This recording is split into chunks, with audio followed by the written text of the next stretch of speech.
Então, bom dia a todos, pessoal. Nós vamos ver hoje, então, matéria de competência no processo penal.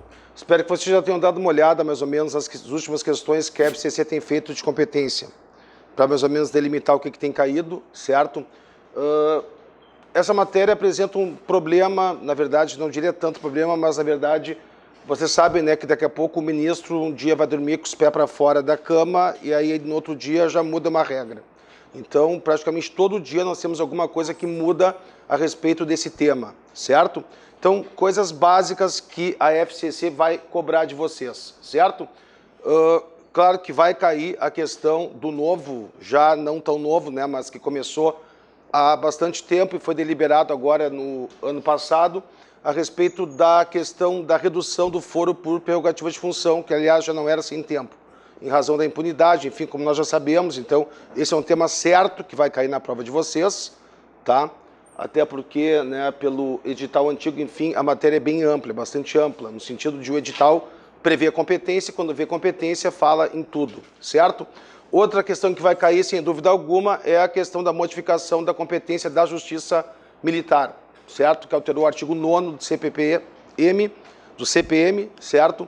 E ampliou, vocês sabem, né? Imagina, eu sou da época ainda que abuso de autoridade jamais poderia ser julgado pela Justiça Militar, e isso agora vai acontecer, como já está acontecendo, porque se ampliou, né, e muito o leque de crimes a serem julgados pela Justiça Militar, mesmo crimes que historicamente não eram militares, tanto que até mudou. Nós sabemos o critério, né, de definição da competência do que são crimes militares, certo? Além disso, a FCC, que tem aquela alcunha, aquele apelido de Fundação Cola e Copia, certo? Vocês também devem ter percebido isso ao longo das últimas provas, né? Embora a do TRF4 tenha sido feito já há bastante tempo, ela não é mais tão Fundação Cola e Copia. Ela está mais uma fundação, quer dizer, não é que mais, mas está um pouco mais equilibrada, de, né, uma fundação pensa e copia um pouco, entenderam? O que é muito bom, né, porque a gente está vendo aí, por exemplo, provas historicamente que seriam mais inteligentes, não seriam tão decoreba, como, por exemplo, o CESP. A gente viu aí a última prova, por exemplo, de policial rodoviário federal, foi uma vergonha, quer dizer, estavam cobrando letra fria da lei, até a pena de crimes que a gente nem sequer imaginava. Então, eu diria que hoje, na conjuntura atual, a FCC, por incrível que pareça, é uma das ainda melhores bancas que nós temos. Ainda vai ter parte de decoreba, ainda mais com relação à competência, certo? Principalmente quando a gente for ver a competência em razão do lugar, certo? Agora, tirando isso, ela não está mais aquela banca, digamos assim, tão rasa como era antigamente. Então, vocês têm que, principalmente, também olhar, né, as questões mais atuais. Claro que não tem quase nenhuma voltada para o TRF, seja de qualquer região, porque já faz tempo que não há concurso, mas, claro, tem concursos aí de 2018 que foram feitos pela banca FCC. Certo? Vamos, então, começar. Competência absoluta e competência relativa. Na verdade, em processo penal, nós temos três espécies distintas de competência, certo? Nós temos a competência, vou botar aqui o ponto 1, para a gente organizar. Nós temos a competência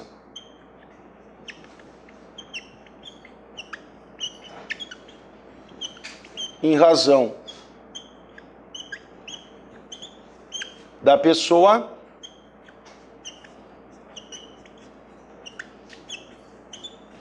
em razão da matéria e em razão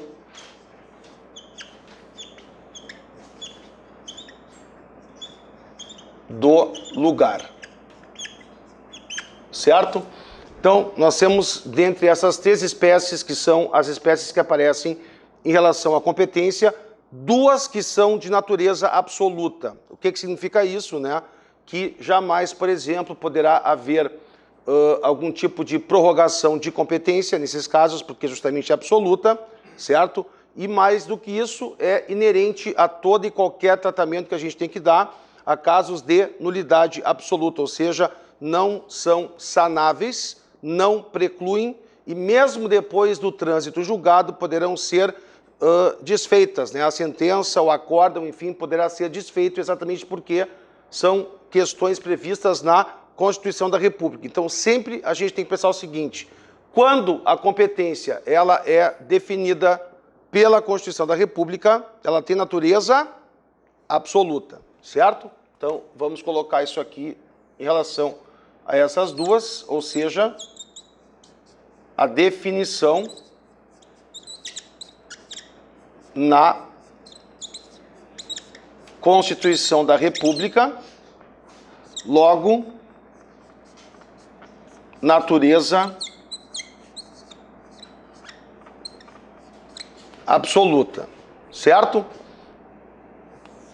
A competência em razão do lugar, basicamente prevista em lei infraconstitucional, portanto, basicamente, né, Código de Processo Penal, portanto, ela tem natureza relativa. As questões que historicamente caem mais em relação à competência relativa, momento de arguição, a questão do lugar mesmo, na prática tem a ver com crime de estelionato, certo? A questão do local da obtenção da vantagem, já simulado tanto pelo STJ como pelo STF. Na verdade, vocês estão percebendo, vou dar aula exatamente bem com foco, óbvio, na FCC. Então, a gente vai ficar fazendo digressões e questões mais que a gente não vai precisar para o concurso, certo?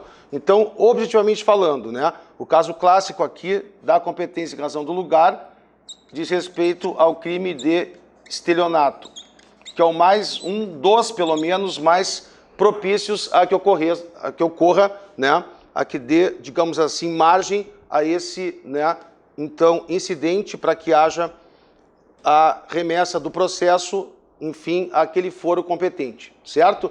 Então, o que a gente pode concluir aqui? E podemos fazer perfeitamente, como eu já havia dito, uma correlação, é como alguns dizem em relação à prova ilícita, mas uma correlação com as nulidades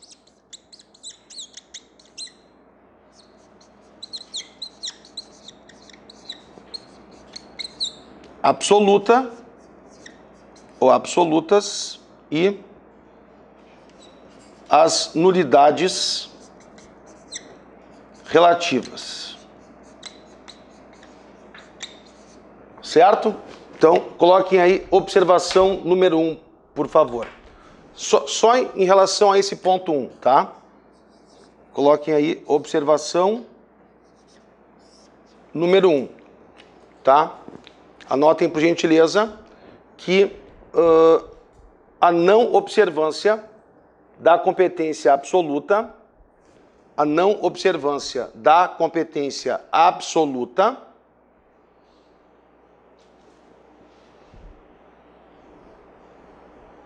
gera nulidade absoluta. Gera nulidade absoluta, vírgula, o que implica dizer que, dois pontos, nova linha, não estão sujeitas à preclusão,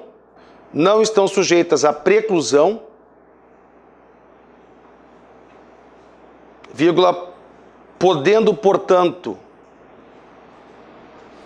serem arguidas,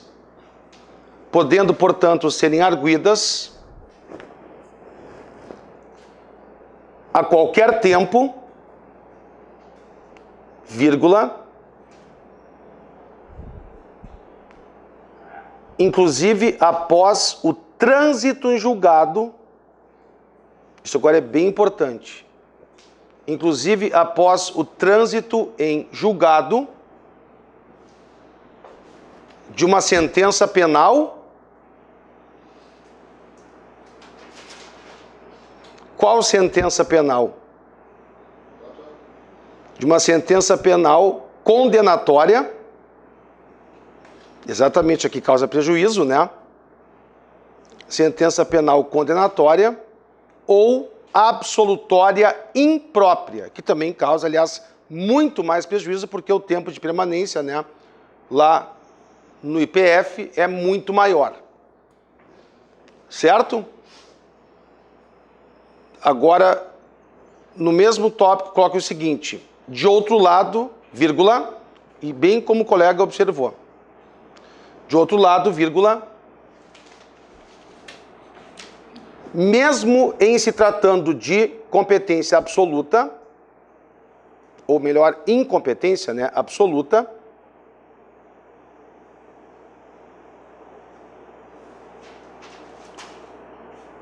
vírgula, caso o réu tenha sido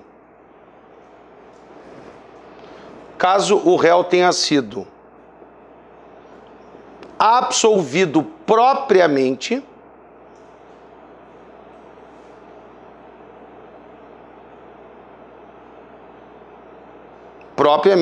vírgula, jamais poderá ser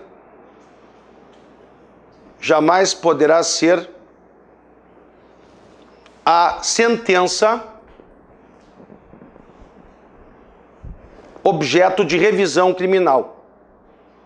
Jamais poderá ser a sentença objeto de revisão criminal.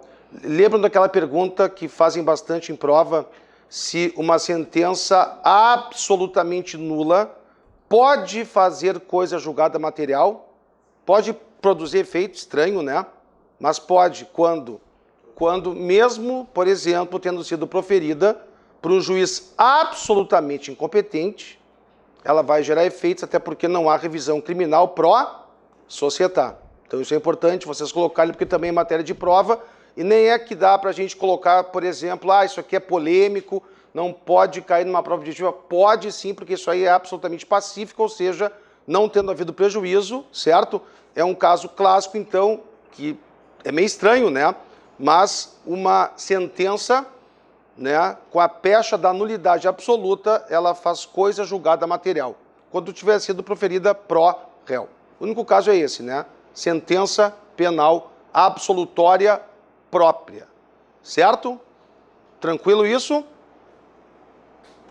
Vamos adiante. Coloquem aí observação número 2.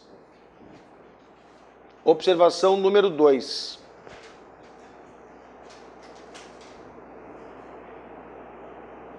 Salvo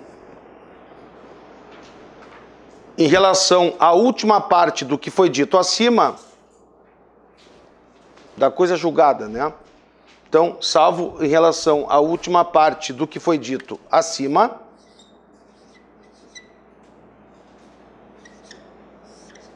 vírgula, não existe prorrogação,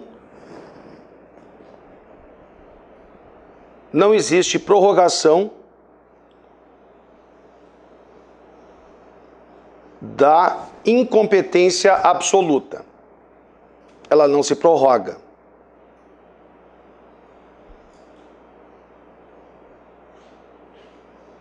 Ponto. Portanto, vírgula,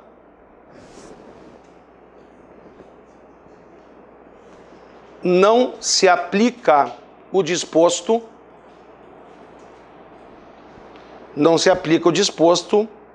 na súmula 33 do STJ.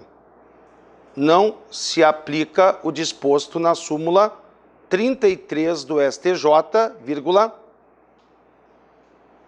típica dos casos de competência relativa.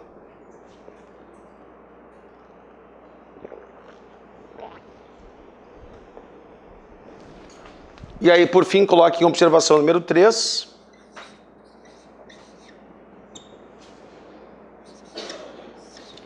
Em caso de incompetência relativa,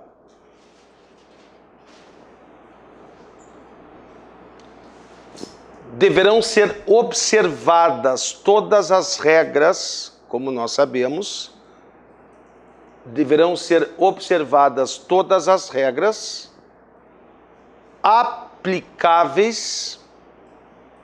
aplicáveis às nulidades relativas. Por favor, não esqueçam de fazer essa correlação, porque com um tópico a gente mata 3 coisas: a prova, a competência e as unidades, certo? Então, quando é que primordialmente deve ser arguida uma incompetência relativa? Na resposta à acusação. Momento em que a defesa, claro que principalmente ela o fará, né? Ela então irá justamente fazer a exceção de incompetência, certo? Então, coloquem aí que o momento propício para essa alegação, mas da incompetência relativa, certo? É o da resposta à acusação. E exceção de incompetência? Pela exceção de incompetência. O colega fez uma observação interessante. Via exceção. Tem alguma diferença nesse caso, para reconhecermos a incompetência? Há alguma diferença se for competência relativa ou absoluta?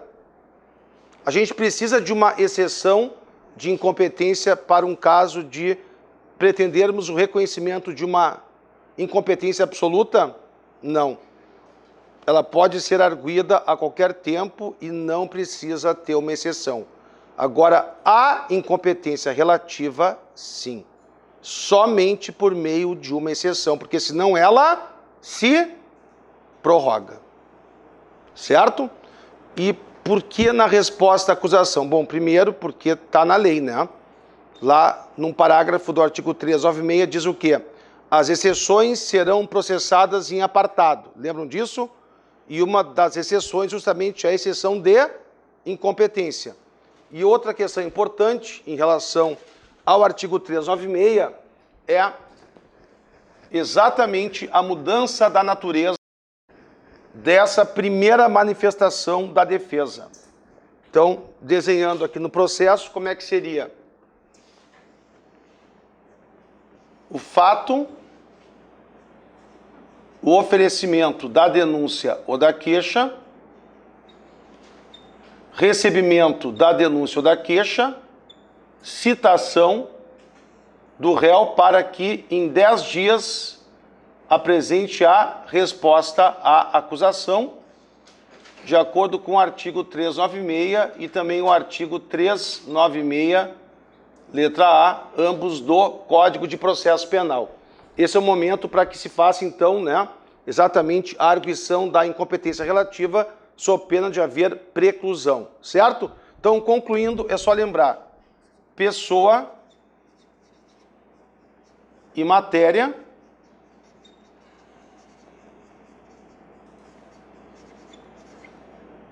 competência absoluta e lugar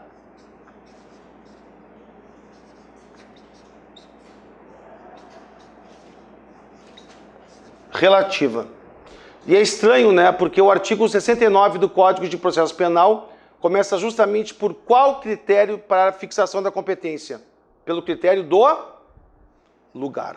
E a gente, historicamente, começa a analisar a competência pelo lugar da infração?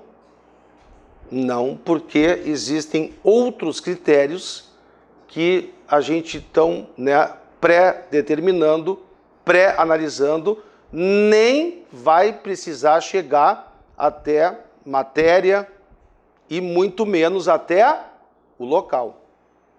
É o caso da competência em razão da pessoa, né, por aqueles que detêm foro por prerrogativa de função. Perceberam que há uma incoerência nisso? Há uma incoerência nisso. Quer dizer, o CPP determina o início da análise da competência pelo lugar, quando, na verdade, dependendo da pessoa que praticou o crime, ainda bem que agora está bastante diminuída a competência por prerrogativa de função, mas a gente sequer vai chegar até a análise das subsequentes. Então, o senhor quer dizer que no inciso 1 já devia estar em razão da pessoa. Exatamente, eu quero dizer que pela lógica, por isso que muitas vezes a gente senta, vai estudar, vai ler a lei, e a gente já tem o quê, né? Quando a gente fica horas lendo a lei, mas é o que a gente tem que fazer para a prova objetiva, qual é a sensação real que a gente tem? Cara, o que eu li até agora? A gente parece que não leu nada.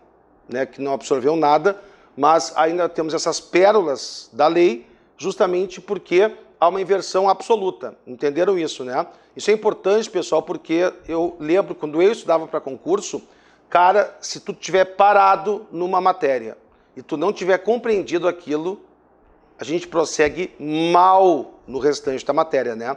Até a gente não sanar aquela dúvida, parece que tudo fica pendurado. E aí tu pode, cara, estudar mais 10 horas e tu não vai praticamente absorver nada porque vai ficar aquela coisa da lei de Murphy. Não, aquele troço que eu não sei vai cair, então a gente tem que ter alguma coisa. Não é verdade isso? Então, a lei nos ajuda bastante, porque ela sempre é muito bem escrita, né? Ah, se fosse, né? Mas só para deixar bem claro por quê. Daqui a pouco eu estou falando tudo isso, aí a criatura vai lá para o 69 do CPP e diz, pô, só um pouquinho. Né? O primeiro critério colocado pelo legislador justamente em relação à competência é o lugar. Quando, na verdade, o lugar é a última, enfim, é o último critério que a gente vai se utilizar para a definição da competência. Entenderam? Primeira pergunta, quem praticou esse crime? E agora, graças a Deus, quando praticou o crime? E mais o que ainda, que a gente vai ver agora, que também ainda bem que fizeram, né? Se o crime praticado por aquela pessoa tem ou não tem relação com a função por ela exercida. Que, na verdade, foi a última, né, questão decidida pelo Supremo, ou seja, reduzindo drasticamente, ainda bem, o foro por prerrogativa de função. Certo? Vamos, então, adiante. Ponto 2, nós já vimos, né? As espécies de competência, acabei de colocar, né? Competência absoluta e a competência relativa. Certo? Vamos adiante. A competência em razão da pessoa.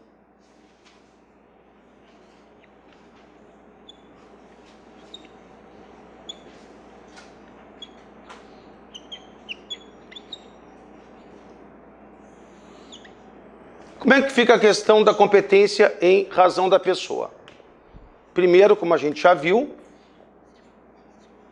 ela possui natureza,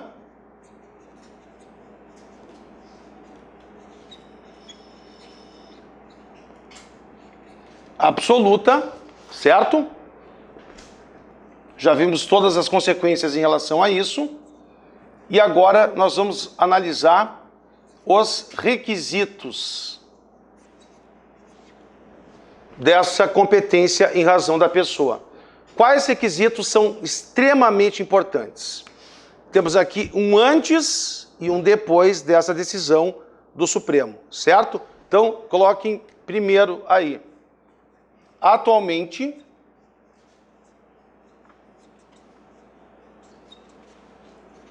crime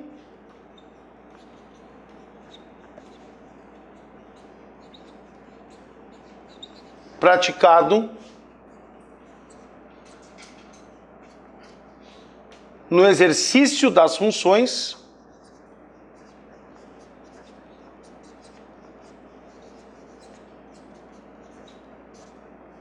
O que eu quero dizer com esse tal crime praticado no exercício das funções?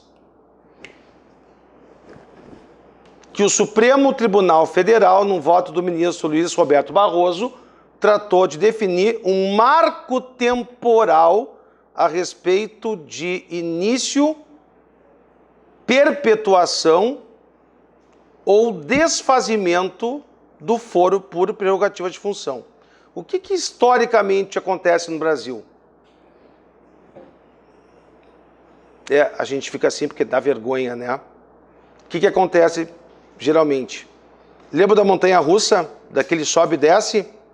Vocês lembram daqueles casos assim, vai ficar bonita a frase, em que casualmente, num determinado momento, aquele réu que detinha ou detém o foro por prerrogativa de função, ele, do nada, o que ele fazia? Renunciava ao mandato.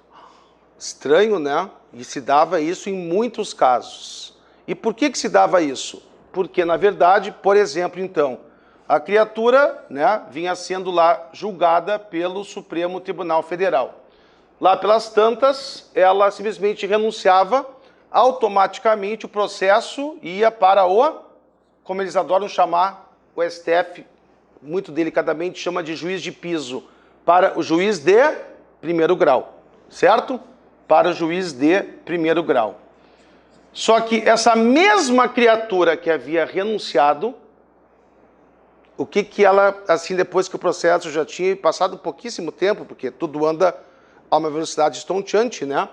Então, o que ela fazia? E ela conseguia, logo depois, ela conseguia se reeleger.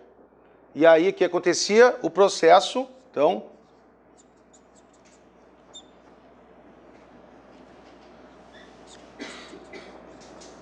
reeleição, e o processo, mais uma vez, subia, né, ao órgão jurisdicionalmente competente, com a prerrogativa de função. Entenderam? Então, isso é muito importante. No que dava isso? Bom, tudo isso igual a exatamente, prescrição e, claro, uma impunidade absurda. Vocês já pensaram que existe, parece que deveria existir, né, um princípio chamado princípio do juiz natural. Outra coisa, parece que também existem dois princípios importantíssimos, não só na vida, mas também no processo penal. Quais são? Boa-fé objetiva e lealdade processual. Eu nunca tinha visto aquela frase, né? Ninguém pode se beneficiar da própria torpeza. Alguém tem alguma dúvida de que isso era extremamente aplicável, só que ao contrário, nesses casos? Vocês sabem qual é o país que mais possui pessoas, como eu chamo de cocô dourado, que, portanto, tem o foro por prerrogativa de função? Sabem quantas autoridades, mais ou menos, são abarcadas no Brasil com o foro privilegiado?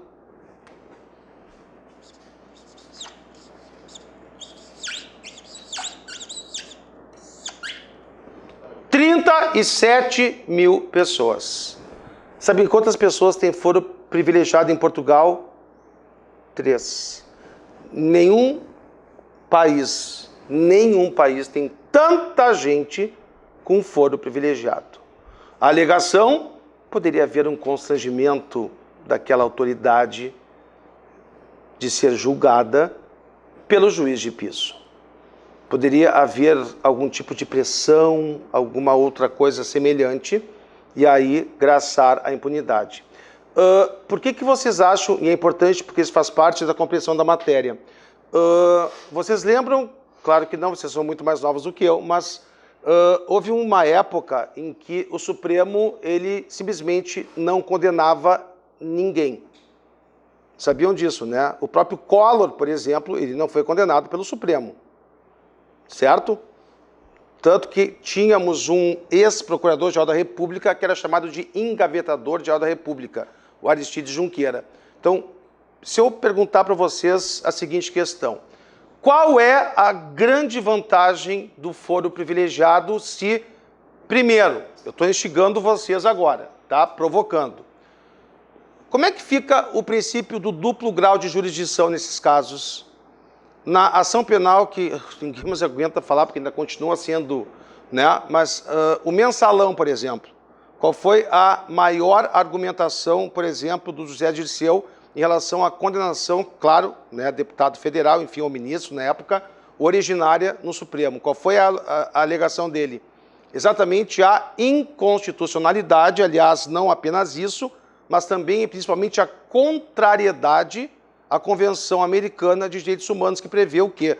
Obrigatoriamente o duplo grau de jurisdição. Então a gente fica pensando, né? A gente que age de boa fé fica pensando, cara, eu é que não quero começar a ser julgado pelo Supremo, imagina? Porque sim, né, aqueles agravetes, flaconetes e cotonetes vão analisar a prova, vão rever depoimentos, questões fáticas? Claro que não. Então, eu não gostaria. Então, fiquei pensando, por que será que é tão interessante, né, ser julgado por tribunais políticos? Exatamente por isso. Só que vocês notaram que o STF mudou, não ainda como a gente quer, aliás, há quanto tempo a gente está sem alguma mudança radical de posição, de decisão do mesmo dia. Parece aquelas plaquinhas, estamos há 100 dias sem acidentes aqui nessa rodovia.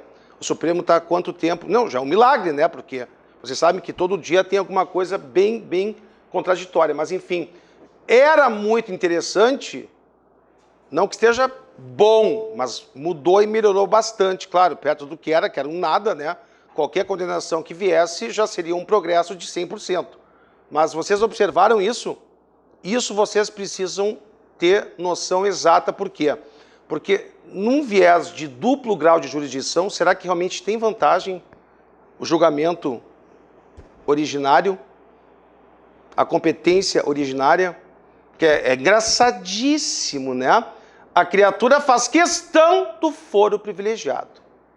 Daqui a pouco, isso aí não me serviu muito. Porque para quem é que eu vou recorrer agora para rever fato e prova e direito? Entenderam? Quer dizer, é bom até um lado. E por que sempre era perfeito? Porque nunca, jamais alguém era condenado. Vocês lembram disso, né? Só que quando começaram a meter a mão, começaram a condenar, e o mais engraçado de tudo, né? Começava o processo no Supremo, cara, eles pautavam o julgamento, pronto, era batata, a renúncia ao mandato. Sempre assim, certo?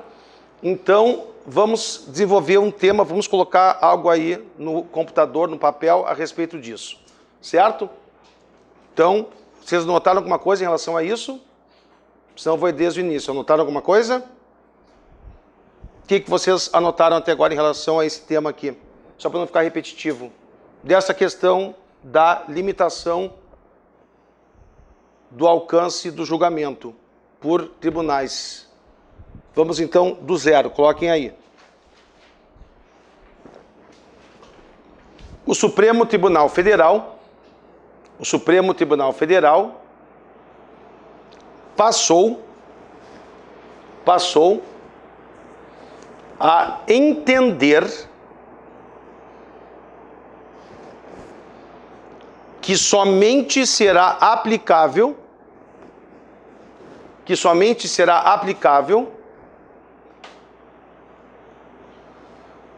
o foro por prerrogativa de função,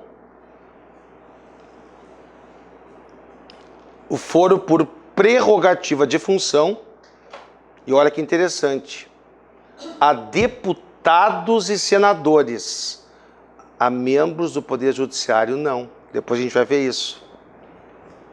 A deputados e senadores somente em relação a crimes cometidos,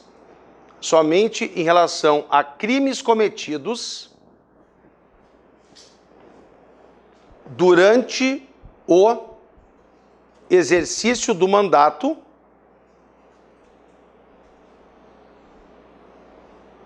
e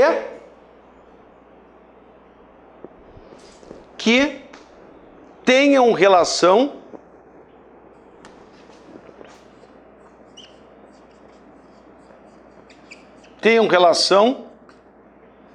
direta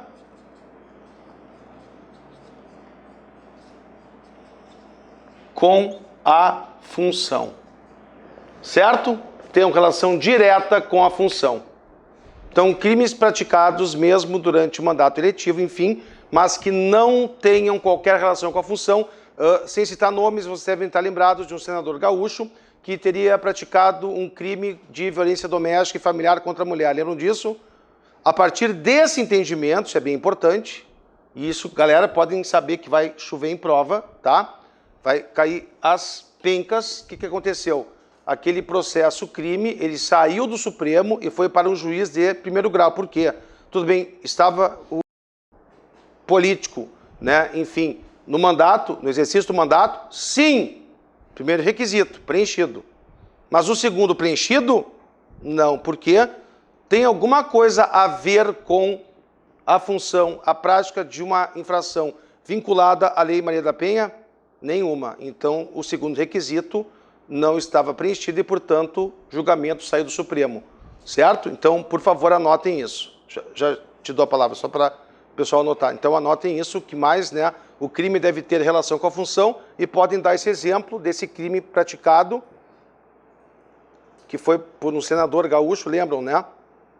Contra a sua esposa. E não tem, pelo amor de Deus, né, nada a ver com a função, né? Não é um peculato, não é um crime, enfim, que tenha a ver, que tenha uma relação direta com a função. Então, também não faz sentido, né? Porque, gente, isso é uma coisa muito importante. Por que até agora eu mais falei quase sempre foro por prerrogativa de função e não foro privilegiado? Vocês perceberam isso? Que eu quase não falei foro privilegiado. E por quê? Será que existe alguma diferença entre as expressões foro privilegiado e foro por prerrogativa de função? Tem. Não vai cair na prova, mas é importante a gente saber que o correto é foro por prerrogativa de função. Por quê? Agora, isso sim vai nos fazer entender muita coisa e não errar na prova, certo? O que nós estamos tutelando, nós que eu digo, né, por conta desse entendimento, não é o umbigo do servidor público, mas é a prerrogativa literalmente da função exercida. E é por isso, então, né, totalmente coerente que o crime deva ter sido perpetrado durante o exercício da função e tenha relação direta com alguma não observância de uma obrigação funcional. Maria da Penha, que é o caso que, enfim, né, pipocou, que mais se falou, tem nada a ver com a função, portanto, não tem sentido que o julgamento permanecesse no Supremo Tribunal Federal. Ficou bem claro isso? Tu tinhas uma pergunta. Foi esse mesmo entendimento que embasou a rejeição do requerimento do Flávio Bolsonaro também, no caso do Queiroz? Sim, falar de casos no intervalo, a gente conversa aí dos casos concretos, tá? Pode ser? Pode ser. E ficou bem claro isso, pessoal, tranquilo. Uma outra questão ainda, coloquem aí. Perpetuatio iurisdicionis. Vimos os requisitos, né? São 2. E agora, essa parte de baixo aqui. A perpetuatio iurisdicionis. A partir de que momento, marco temporal, também objeto, né, de um julgado do Supremo Tribunal Federal. Começou em 2017 e acabou em 2018. É que eles pensam bastante, pedem vista para chegarem a alguma conclusão positiva. Mas, enfim, o que é importante? O Supremo Tribunal Federal procurou dar o quê? Um marco mais objetivo a respeito do momento em que se inicia o foro por prerrogativa de função e ele termina. Certo? Então, coloquem aí, com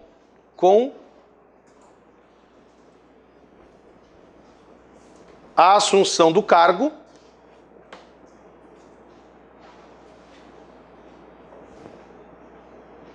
com a assunção do cargo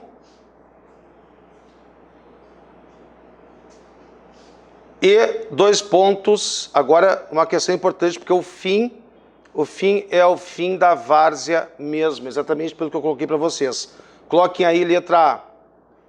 O início está tranquilo, tá?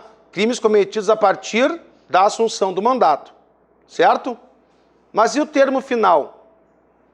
Para evitar, galera, essa questão que eu falei para vocês, de desce para baixo, sobe para cima e no final da impunidade.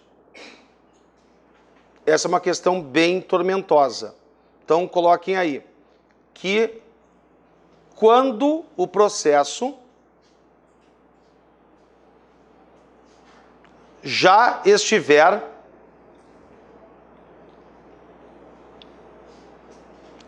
com a fase instrutória, probatória encerrada,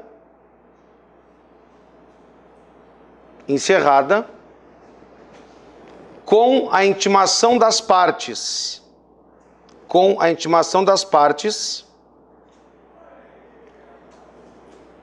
para a apresentação de alegações finais, com a intimação das partes para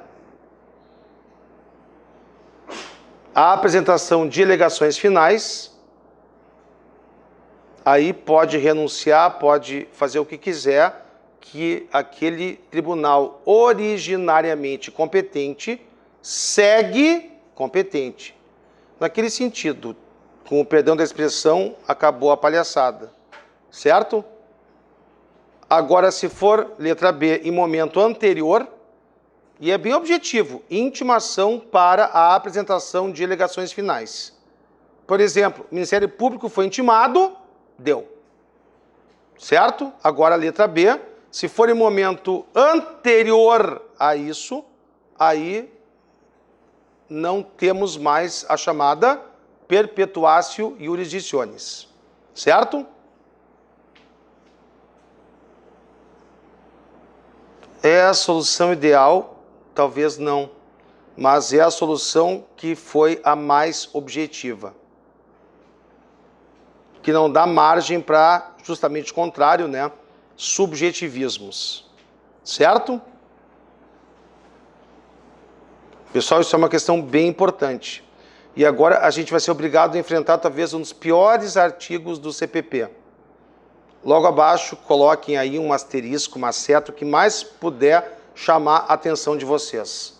Artigo 567 do CPP.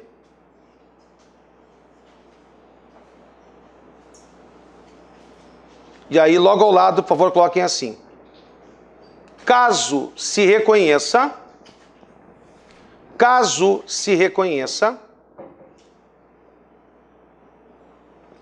a incompetência absoluta. Não só aqui qualquer, né, incompetência absoluta.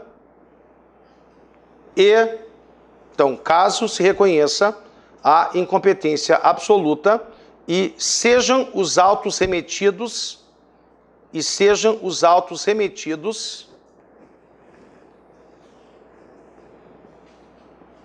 ao juízo competente.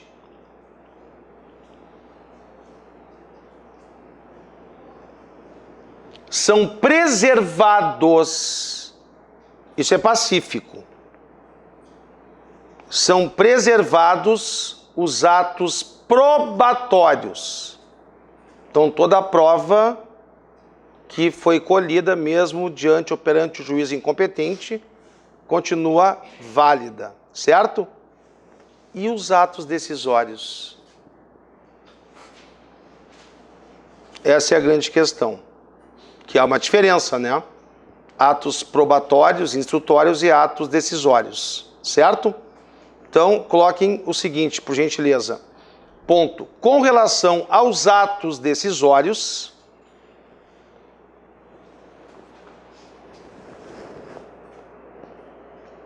vírgula, via de regra,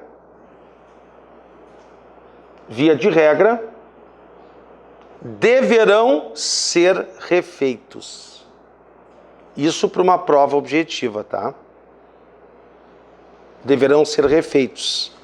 Por que eu digo isso para uma prova objetiva? Porque ainda é a posição que para a prova objetiva é a mais pacífica, é a mais, digamos assim, tranquila, certo? Mas vamos combinar, alguém falou aí em prescrição, acho que foste tu, né? Galera, qual é o primeiro marco interruptivo da prescrição? Não é a decisão que recebe a denúncia ou queixa? Exatamente perfeito o que a colega falou. Quer dizer, se os atos decisórios, indo agora para o juízo supostamente competente, não é isso? Os que foram proferidos pelo juiz incompetente não tendem a ser anulados, atos decisórios, justamente porque, né, foram proferidos, foram deliberados por um juiz incompetente. Então, será que o marco, por exemplo, interruptivo, pegar o ato talvez menos importante, recebimento da denúncia ou da queixa, será que ele vai permanecer interrompendo a prescrição? O que prevalece ainda? Não, porque foi exatamente recebida a inicial por um juiz absolutamente incompetente. Estão entendendo? Quer dizer, não há como ratificar esse ato justamente por quê? Porque, cara, como disse a ministra Carmen Lúcia, quando nós temos um caso de incompetência absoluta, nós temos, abre aspas, uma não jurisdição, fecha aspas, automaticamente, toda e qualquer decisão proferida pelo juiz absolutamente incompetente cai por terra. E aí vocês imaginem a chance enorme, abissal, de termos uma prescrição. Certo? Então, por favor, coloquem aí. Certo? Que na prova objetiva, os atos decisórios, portanto, proferidos pelo juízo absolutamente incompetente, caem por terra. Isso é a pior coisa, né? Isso é a pior coisa. E daí, o que mais pode acontecer? Vamos imaginar o seguinte, também questão de prova. Tivemos o fato, recebimento da denúncia ou da queixa, citação, resposta à acusação, absolvição sumária, né, que logicamente não aconteceu. Aí temos a audiência de instrução e julgamento do artigo 400 do CPP, certo? E aqui mesmo uma sentença penal condenatória. Sei lá, crime cuja pena mínima era de 2, a pena máxima de 10. Aí o juiz aplicou a pena, milagre, pena mínima, 2 anos, certo? E aí somente a defesa apela. E o tribunal diz, realmente, isso acontece muito em crime ambiental. Todo mundo, né, acha, todo mundo entende, é praticamente uma lenda urbana, né? Crimes ambientais são da competência sempre da Justiça Federal. Não, nada a ver. Pelo contrário, será competência federal em alguns casos, certo? Então isso é muito comum acontecer, ou seja, o processo todo aqui, por exemplo, em Porto Alegre, região, né? Temos uma vara especializada no TRF, na Justiça Federal, e daqui a pouco o cara é condenado, e são penas muito pequenas, né? A gente sabe que as penas dos crimes ambientais são ínfimas. E aí daqui a pouco a criatura apela, só ela apela, e o tribunal TRF4 diz, olha, não há qualquer causa, qualquer motivo que justifique, né, o deslocamento para a Justiça Federal. Não houve qualquer afetação a bem de interesse da União. Essa é a grande justificativa. E é bem subjetivo também, né? Alguém de vocês já ouviu falar num Parque Nacional Lagoa do Peixe? Que fica passando mostardas? Até hoje, pessoal, aquele parque não está demarcado. Ou seja, não se sabe, é verdade, não se sabe exatamente o entorno do parque para saber exatamente o quê. Ah, nem é tão importante, né? Só para saber a competência. Então, o que costuma acontecer muito? Caso concreto. Todo mundo pensa, porque é um parque nacional, só que não está delimitado, que tudo que acontece no parque e no seu entorno é da competência da Justiça Federal. Só que não. Até porque a gente sabe, né? Daqui a pouco a gente vai entrar na competência em razão da matéria. Pessoal, a competência federal é uma regra ou é uma exceção? É uma exceção. É uma exceção. Aí, o que pode acontecer aqui, bem na linha do que a colega disse? Vamos imaginar caso concreto. O processo todo tramitou na Justiça Federal. Somente, isso obviamente vai ter de constar da questão, né? Só a defesa apelou. Só, por favor, né, não venham fazer como um aluno uma vez que praticamente me matou. Ô, professor, o senhor falou que só a defesa tinha apelado. Não falou nada de ter transitado e julgado a sentença para o Ministério Público. Ah, pois é, muito diferente. Então, óbvio que poderá é bom. Poderá aparecer o quê? A1. Somente a defesa recorreu. Só uma perguntinha básica. É importante termos esse dado? Só a defesa recorreu? Claro. Inclusive, todo mundo já sabe aonde é que nós vamos chegar agora, né? Então, o que vai acontecer aqui? Só... E pior assim, ó, a questão ou as questões sempre são assim. Senão não daria certo, né? ou errado para a gente errar a questão. Galera, qual é a absoluta importância dessa expressão? Todo mundo viu, né? Justiça Federal absolutamente incompetente. O que os desembargadores federais fazem? Remetem ao juízo estadual, não é isso? Quem é que apelou só? Vamos brincar de concurso. Já pensaram a gente recorrendo de uma prova objetiva e a gente tendo, só a gente recorrendo, tendo a chance de ter a nota piorada? A gente recorreria? Talvez, mas a gente ia pensar bastante, não ia? Então, imagina assim, ó, o réu recorrendo, se ele só recorrendo tivesse a chance, o risco de ter a sua situação piorada, será que ele iria recorrer? Talvez até fosse bom não ia ter tanto recurso, né? Mas tirando isso, não pode. Então, é lógico que sempre ou vai constar somente a defesa tendo recorrido, ou, claro, né, que dá no mesmo, tendo transitado e julgado para a acusação. O que acontece agora na Justiça Estadual para onde o processo foi remetido?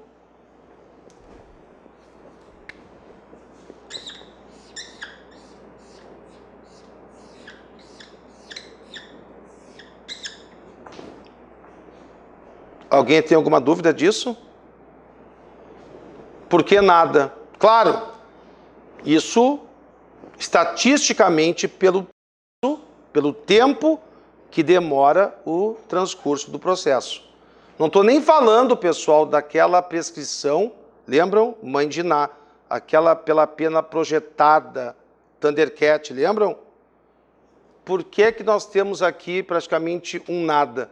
Porque a prescrição, isso cai muito, é certa.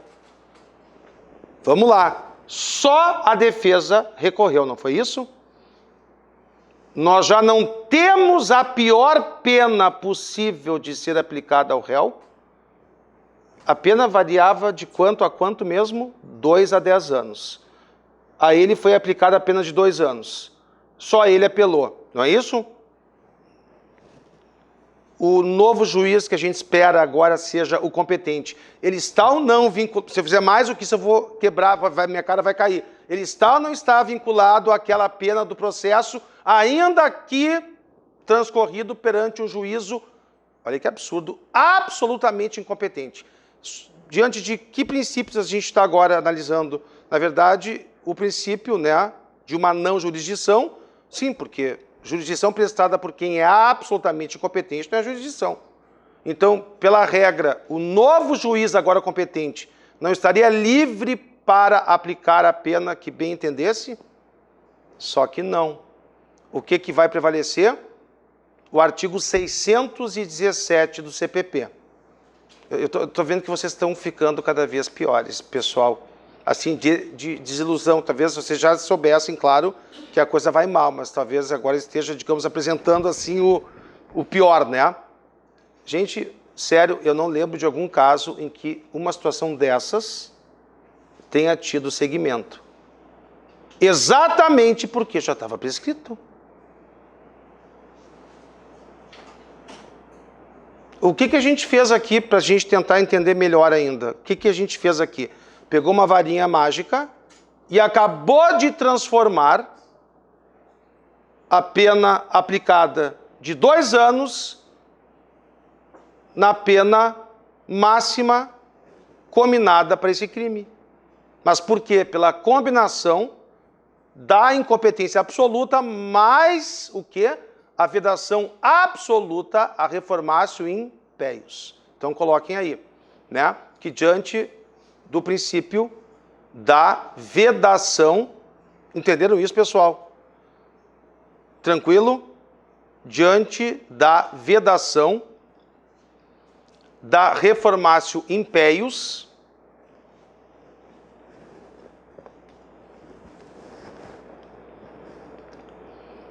abre parênteses, artigo 617 do CPP, artigo 617 do CPP, fecha parênteses, tendo somente a defesa recorrido,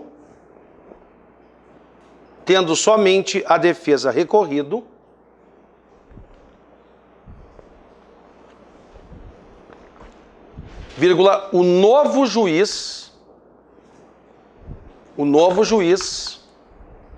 agora competente,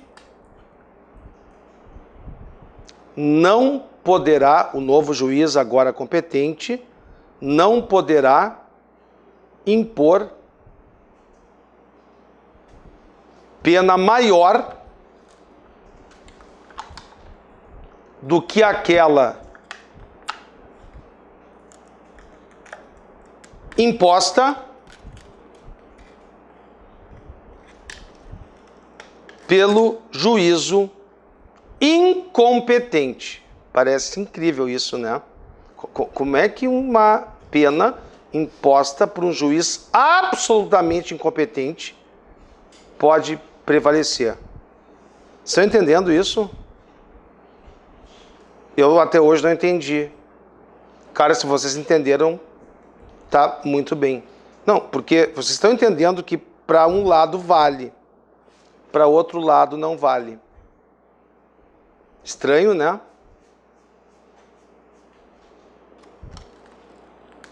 Mas isso aqui é outra questão importante.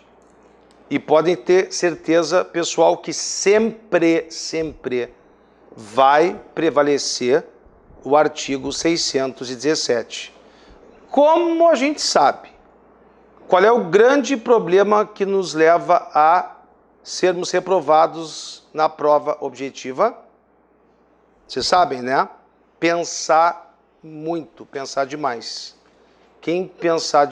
Parece mentira, né? Mas quem pensa muito na prova objetiva erra.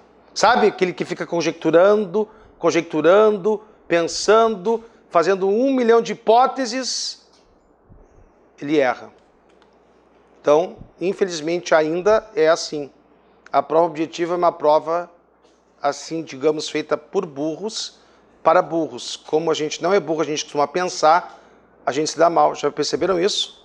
A pessoa vai mal em uma das fases. Tipo, ela gabarita a prova objetiva. Chega numa dissertativa, ela não sabe escrever. Estão entendendo que nós chegamos a esse ponto? Eu, quando fiz concurso, eu preferiria 1 milhão de vezes fazer 10 provas orais ou dissertativas a fazer uma prova objetiva. 90% roda na prova objetiva. E qual é o efeito moral, enfim, umbigal da pessoa? Eu não sou nada, eu rodei já na prova objetiva. É a pior prova. Alguém tem dúvida disso? E como tem sido mal feitas, né? Cada vez mais. Então tem que ter cuidado. Uma outra dica importante em relação à FCC, tá? Espero, como eu já disse, que vocês estejam fazendo questões da FCC, tá? A gente tem uma mania, mas isso aí é uma coisa instintiva. A gente lê assim de supetão o enunciado, né? A gente lê. Mas a gente está aí preocupado com o quê? Com as, claro que a gente tem que marcar, né? Com as assertivas, com as alternativas. Aí não acontece com vocês, por exemplo, que é essa alternativa aqui? Tipo, vem do nada e vai para lugar nenhum, tipo a Ferrovia Norte-Sul. Não acontece isso? Mas claro, por que acontece isso? Porque nós não lemos com a atenção devida a premissa, o mais importante. Estão entendendo? E não é que a gente seja culpado, a gente quer resolver a questão e saber, ver se a gente sabe, não é isso?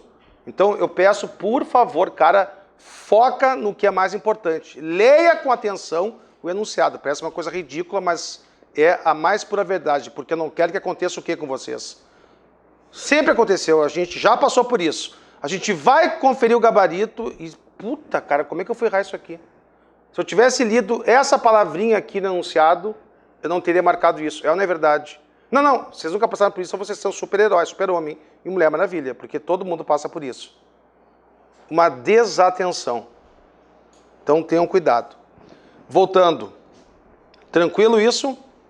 Da incompetência absoluta? Então, concluindo, nós tivemos exatamente isso, né?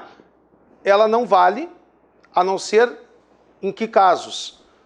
No caso de ter transitado em julgado uma sentença favorável ao réu, só concluindo aqui o tema, e também quando somente a defesa tenha recorrido. Do contrário, vamos ter que ter um novo processo, certo? Ficou bem claro isso? Tranquilo? Vamos adiante.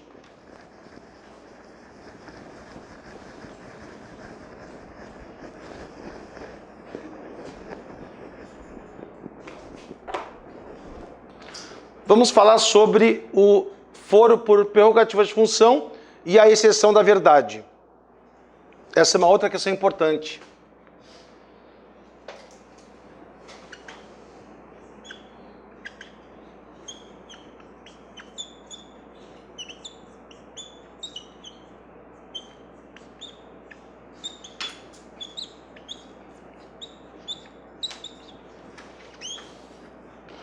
Primeira coisa importante, o que tem a ver, pessoal, a exceção da verdade com o foro por prerrogativa de função? Temos que, em primeiro lugar, enxergar isso. Qual é exatamente a relação que existe entre o foro por prerrogativa de função e a exceção da verdade? Primeira coisa, o que é a exceção da verdade? Todo mundo lembra? A exceção da verdade, isso aqui é importante porque tem caído, tá? Então, a questão é exatamente assim. Primeiro, é uma questão prejudicial, certo? É uma questão prejudicial que cabe em alguns crimes contra a honra, certo? Então, vamos colocar aí crimes contra a honra. Ponto. Trata-se de uma QP, questão prejudicial. O que é uma questão prejudicial? Abram parênteses, coloquem assim. Uma questão prejudicial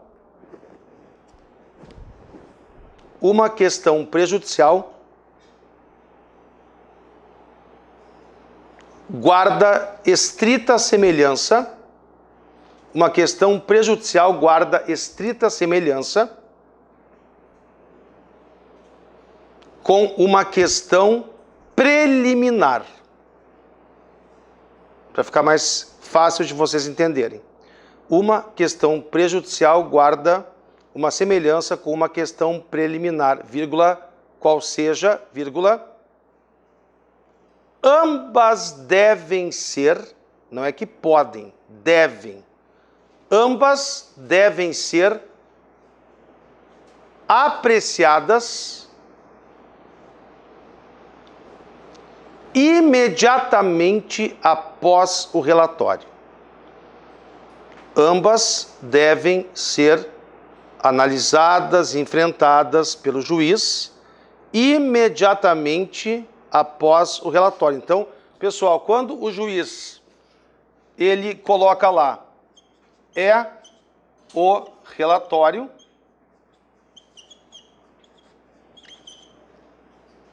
e aí ele inicia a fundamentação, ele é obrigado a iniciá-la, fundamentação, ou por uma questão preliminar, ou por uma questão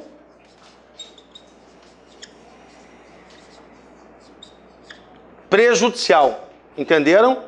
Então, ambas devem ser, repetindo, julgadas imediatamente após o relatório. Em outras palavras, se o juiz se depara com questões preliminares ou prejudiciais e for direto enfrentar o mérito, a que risco ele corre? A ter feito uma sentença para nada. Já pensaram? Ele faz todo o mérito, aí tem uma questão preliminar. O réu, sei lá, ficou algemado na audiência sem justificativa. Não há uma nulidade absoluta. adiantou muito, né, ele ter feito a sentença toda no mérito, né? Então, entenderam por que devem ser julgadas imediatamente após o relatório, galera? Então, como eu tinha dito lá no abre parênteses, né? Qual é a semelhança, então? Ambas devem ser julgadas imediatamente após o relatório. E no mesmo parênteses, coloquem aí. Ponto. Mas, vírgula, de outro lado, ambas possuem uma absoluta diferença. Ambas possuem uma absoluta diferença. E qual é a diferença? Coloquem aí. O acolhimento de uma questão preliminar. O acolhimento, então, se o juiz acolher uma questão preliminar, irá acarretar o quê? A nulidade do processo. O réu ainda tem chance de ser condenado?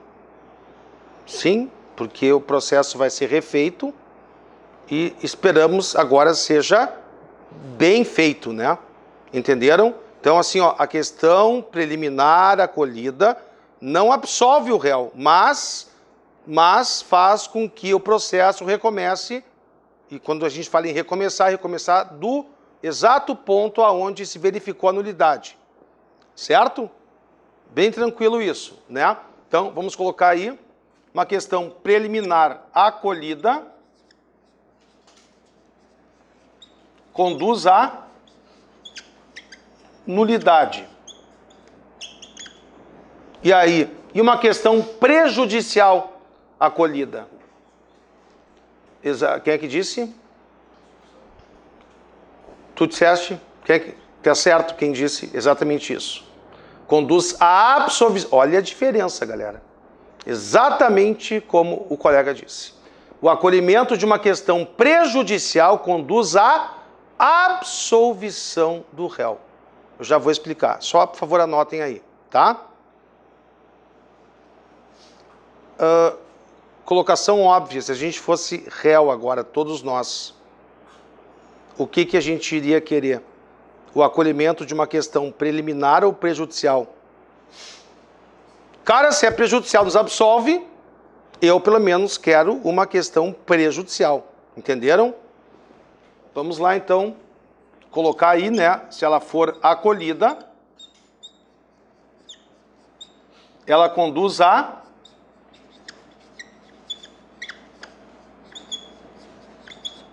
absolvição do réu. Vamos começar com um exemplo bem xixelento, bem comezinho, que é aquele caso que já, né, o exemplo clássico lá da década de 40 até agora, certo? Hipoteticamente, alguém está sendo processado pelo crime mais grave, que possui a pena mais grave do Código Penal, bigamia, certo? E digamos que na esfera civil esteja tramitando um processo, uma ação civil, né? Que justamente vise a anulação do primeiro casamento dessa criatura. Ora, se o primeiro casamento for declarado nulo, é porque ele não cometeu bigamia. Portanto, o que é prudente que o juiz do crime faça? Aliás, prudente não, a própria lei processual penal manda que se aguarde até a decisão transitada em julgado na esfera civil, né, para que não haja o quê? Decisões conflitantes. Já pensaram? Enquanto o juiz do crime vai tocando, condena o réu, aí vem a decisão no civil dizendo que o primeiro casamento é nulo. Não é isso? Vamos pegar, por exemplo, um incidente de insanidade mental. Também é uma questão prejudicial. Se o cara for declarado tararaca, totalmente inimputável, não será julgada improcedente e ele será absolvido? Sim ou não? Claro, impropriamente, mas ele vai ser absolvido, certo? Vamos agora transpor isso para a matéria da competência, especificamente em razão da prerrogativa de função, certo? Digamos que o Dudu seja prefeito municipal, óbvio, né? Lá de Cacimbinhas. e eu diga para ele e para todo mundo o seguinte: o Dudu, enquanto prefeito de Cacimbinhas, que vergonha, ele estava peculateando, ele estava desviando, cara, que merenda escolar das criancinhas lá da escola tal. O que eu acabei de praticar contra ele? Um crime contra a honra, não foi isso? Se eu estou descrevendo, narrando, eu não chamei de ladrão, senão seria uma injúria. Eu descrevi um fato criminoso. Então, em tese, qual crime que contra ele eu pratiquei? Um crime de calúnia. Vocês não estão pensando que eu escolhi o crime de calúnia assim, aleatoriamente, né? Por acaso. Não, né? Galera, o foro por prerrogativa de função dessas pessoas, poucas, né? 37 mil. É para que tipo de matéria? Crime, não é? Qual é o único dos 3 crimes contra a honra em que se imputa a alguém falsamente um fato definido como crime?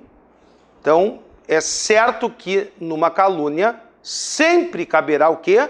A exceção da verdade. É um fato criminoso e o querelado. Quem é o querelado? O réu da ação penal privada. Sim, porque certamente, imagina, se ele é o prefeito, que ele não vai entrar com uma ação, né, penal privada contra a honra, contra mim. Vai entrar, óbvio que vai, né? Então, o Dudu agora acabou de passar a querelante, vítima, né? E eu sou o querelado. Eu sou o réu, sou o autor da calúnia perpetrada contra ele, certo? O que é que eu vou fazer? E, claro, principalmente no momento da resposta à acusação, já que ela é muito ampla, o que eu vou dizer? Eu vou provar que esse sem vergonha realmente fez o que eu disse. Por isso, exceção da verdade. Tá, se alguém... pois é, exceção da verdade. Aí eu gosto mais de processo civil. Cara, isso aqui o que é? É exatamente a mesmíssima coisa do que uma reconvenção no processo civil. Entenderam? Quer dizer, o réu vai fazer um contrapedido em desfavor, portanto, do autor, certo?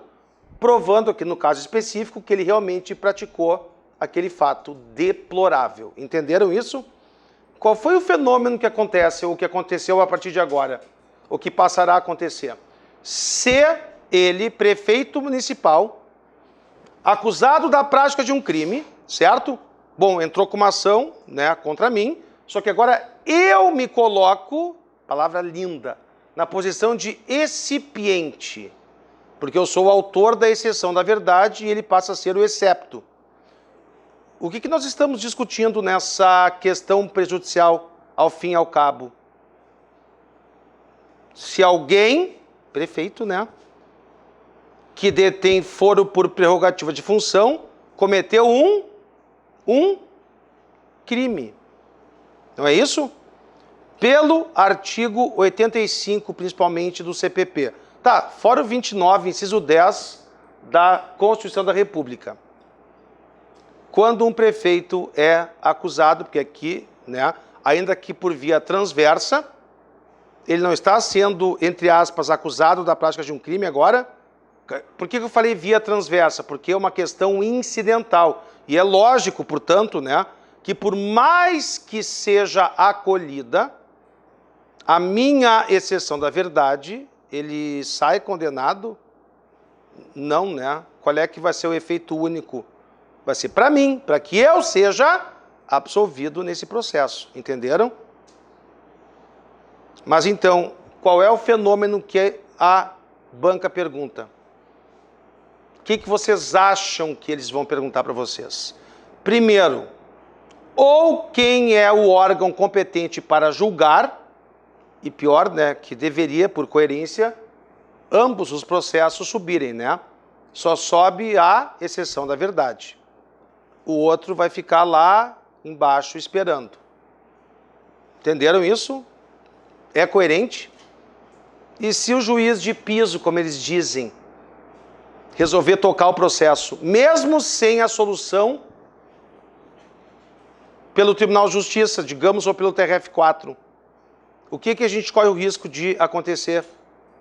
De, por exemplo, eu ser condenado pelo crime de calúnia e o tribunal julgar procedente a minha exceção da verdade.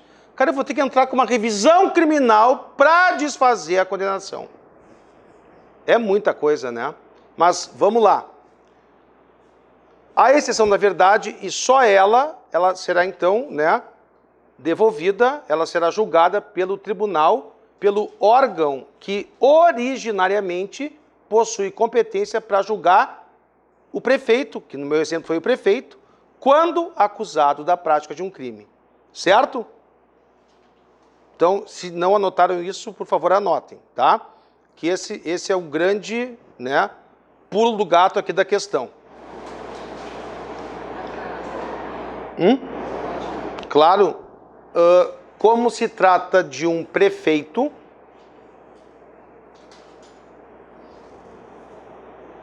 que detém foro por prerrogativa de função, como se trata de um prefeito que detém foro por prerrogativa de função, vírgula, essa exceção da verdade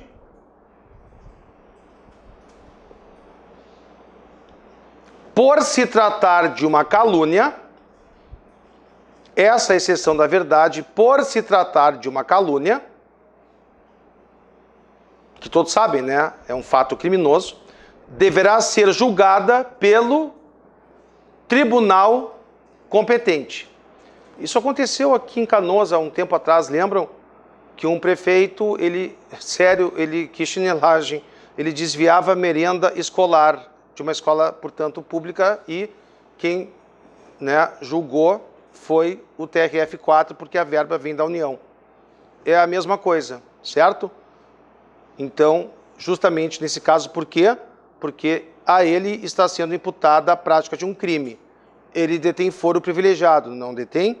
Logo, é o tribunal que vai julgar. Agora, o que é muito errado aqui? Que aí realmente não dá para entender. Não deveriam subir tanto a exceção como o processo originário?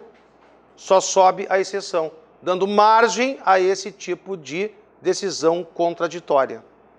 Entenderam? Poderia pelo menos suspender o... Ele vai suspender. Só que, gente, não vou, né, haja paciência, né? O prazo, assim, que os juízes geralmente dão, 2, 3 anos, estourando. Só que há casos em que, em 2 ou 3 anos, o tribunal não julgou a exceção ainda. Aí os juízes dizem, pô, só um pouquinho, né, cara? Vamos lá, né? Tipo assim, mexe teu traseiro, te mexe. E aí? Entenderam? Porque isso não está escrito em nenhum lugar, mas a jurisprudência sedimentou esse entendimento, que o tempo razoável de espera, até porque parece que tem um princípiozinho bem importantezinho lá no artigo 5º, né? Que é chamado de duração razoável do processo. Parece importante esse princípio, né? Aí o cara vai ficar o quê? 10 anos esperando julgarem a exceção da verdade? Complicado, né? Onde é que nós paramos? No ditado? No ditado, agora está no prezinho, né? No ditado. Tribunal competente, exatamente isso. Como se eu pudesse saber onde é que eu... Tribunal competente, tá? Mas o que veio antes, assim, só para eu me situar... A exceção da verdade, por se tratar de uma calúnia, deverá ser julgada pelo tribunal competente. Exatamente, pelo tribunal competente, ponto. E dessa decisão,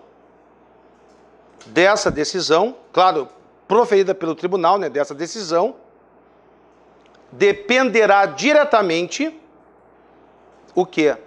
O sucesso ou não da ação de primeiro grau. Por exemplo, na última prova para analista do TRF5 caiu a seguinte pergunta. A criatura tinha foro privilegiado no TRF, tá? Houve uma exceção da verdade, portanto, quem é que julgou? O TRF. Olha, pergunta barbada.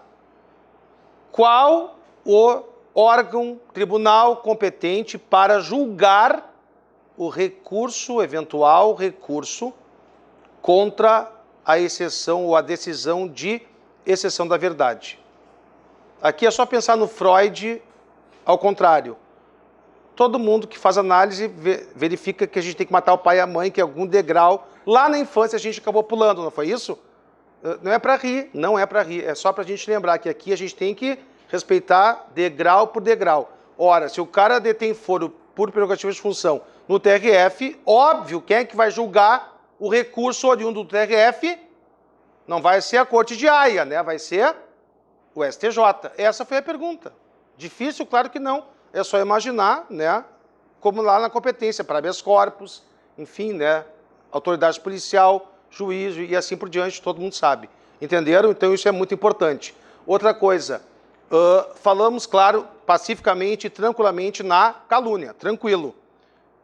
Vai ter algum outro caso em que caberá a exceção da verdade, por vezes também chamada de notoriedade do fato. Tipo, todo mundo, a cidade inteira sabia que o cara tinha, que horror, subtraído lá a merenda da criançada. Tem mais algum crime que isso é possível? Por que na difamação? Já pensou alguém me chamar, ô filho da puta, gordo, narigudo, careca? Estou tirando exemplo de livro, tá? Não adianta vir... isso ofende a minha honra objetiva ou subjetiva? Subjetiva. E tem como fazer prova em contrário de uma agressão à sua honra subjetiva? Não, né? E quais são os 2 dos 3 crimes contra a honra em que há uma afetação à honra objetiva? Calúnia e difamação. Mas só um detalhe, anotem aí, tá? Na difamação somente caberá quando se tratar de vítima funcionário público. Na difamação somente caberá no caso de vítima funcionário público e aquela coisa que vai se repetir sempre, né? Desde que o crime tenha sido praticado em razão das funções. Sempre lembre-se dessa dobradinha, certo? Tranquilo, né? A questão, tranquila, melhor dizendo, a questão da exceção da verdade. Vocês precisam enxergar isso aqui, porque isso aqui cai na prova. Não pode ser uma coisa abstrata, o que é a exceção da verdade. É só lembrar da reconvenção. E do próprio nome, né? Excepcionar a verdade. Certo? Tranquilo isso? E se o cara se aposentou? Se a pessoa que detém a prerrogativa de função, ela está aposentada. Caiu uma questão, só não me lembro se foi TRF 3. O de São Paulo é 3, né? O de São Paulo então foi em São Paulo. Coloquem assim, e em caso de réu com prerrogativa de função aposentado. Claro que é das antigas, porque parece que agora não tem mais aposentadoria, nem CLT, nem nada. Parece, não sei, porque eu nem sabia que ainda tinha CLT. Como é que fica a questão do cara que está aposentado? Vamos fazer então ao contrário, só para irritar vocês que estão muito calmos. Ó, um juiz, outra questão de prova. Um juiz, tá? Não aposentado, ele está vinculado ao Tribunal de Justiça, por exemplo, de Minas Gerais, certo? E aí ele pratica um crime em Florianópolis.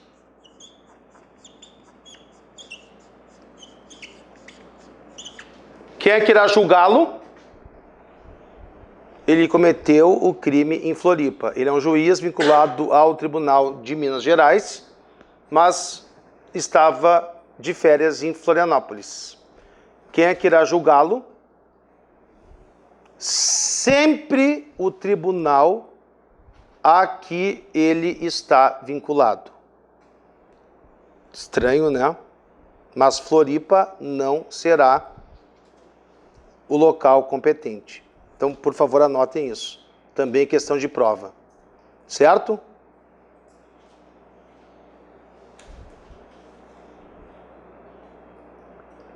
Quem traz também esse caso bem comentado é o Nestor Távora e o Rosmar Rodrigues Alencar, o livro, né, de curso de Direito Processual Penal. Exatamente isso. Porque o que prevalece, como a gente falou no início da aula? A pessoa. Certo? A pessoa. Agora, se o cara está aposentado, mesmo caso, vamos utilizar até para otimizar o tempo, o mesmo caso. Ah, bom, aí não, né? Se o cara está aposentado, ele perdeu o foro por prerrogativa de função, e nesse mesmo caso aqui podem colocar, no caso de estar aposentado, ele será julgado por uma vara criminal de Florianópolis, porque ele perde, né, o foro por prerrogativa de função. Ou ele ganha um prêmio, a aposentadoria compulsória com vencimentos integrais. Isso é maravilhoso. Imagina você não trabalhar integral. Isso é punição. Quem não queria essa punição, né? Imagina. E para falar em punição, ó, intervalo. Não, nada a ver, mas é que são 10 horas. A gente já volta.